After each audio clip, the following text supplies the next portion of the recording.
여러분,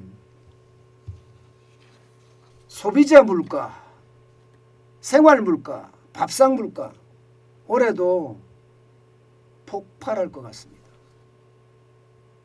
이번에는요, 한국은행이 섬뜩한 경고를 내놓은 거예요. 한국은행이 올해 소비자 물가 상승률 전망을 플러스 2.5%로 잡았어요. 와우, 엄청 잡았죠.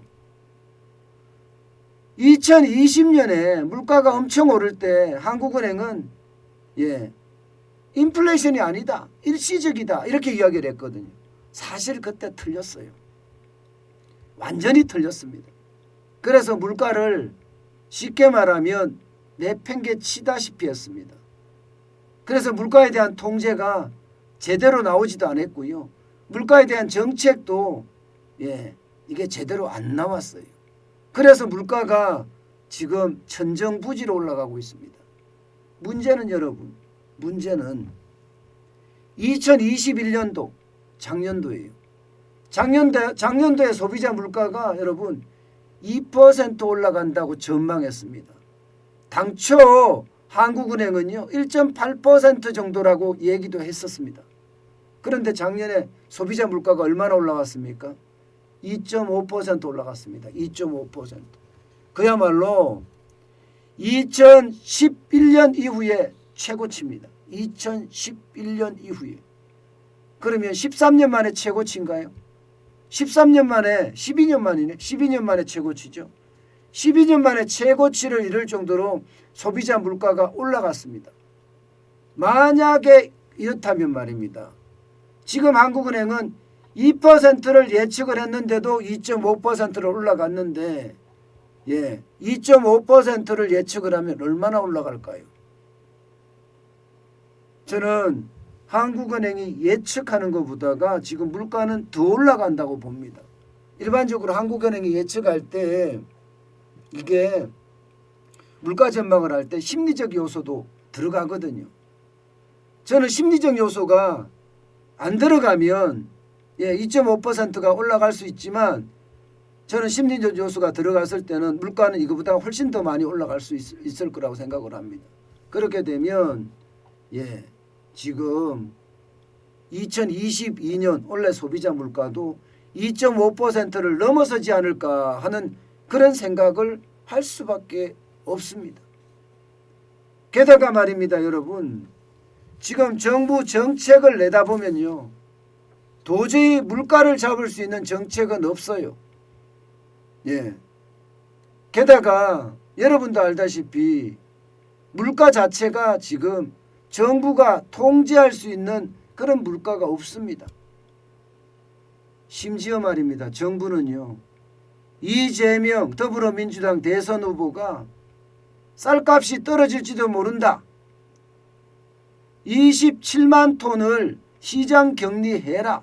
이렇게 이야기하니까 정부가 나서서 지금 쌀의 어떤 초과 생산량이 27만 톤인데 초과 생산량만큼 시장 격리를 해버렸습니다.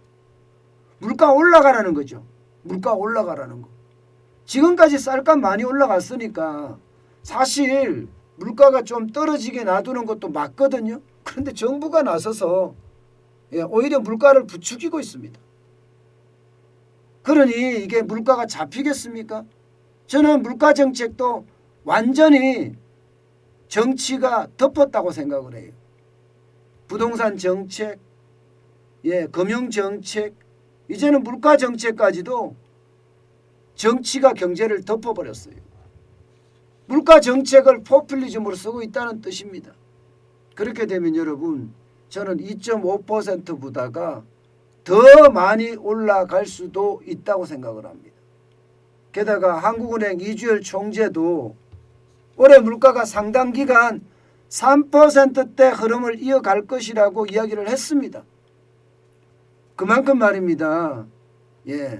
물가에 대한 위험이 노출되어 있다는 뜻입니다. 오죽했으면 이주열 총재가 또 실수하지 않으려고 3%대 흐름을 이어갈 거다 이렇게 얘기를 했겠습니까? 저는 결국 2.5%대가 아니라 3%대가 될 거다. 예, 그렇게 예상을 하고 있고요. 더 심각한 것은 여러분,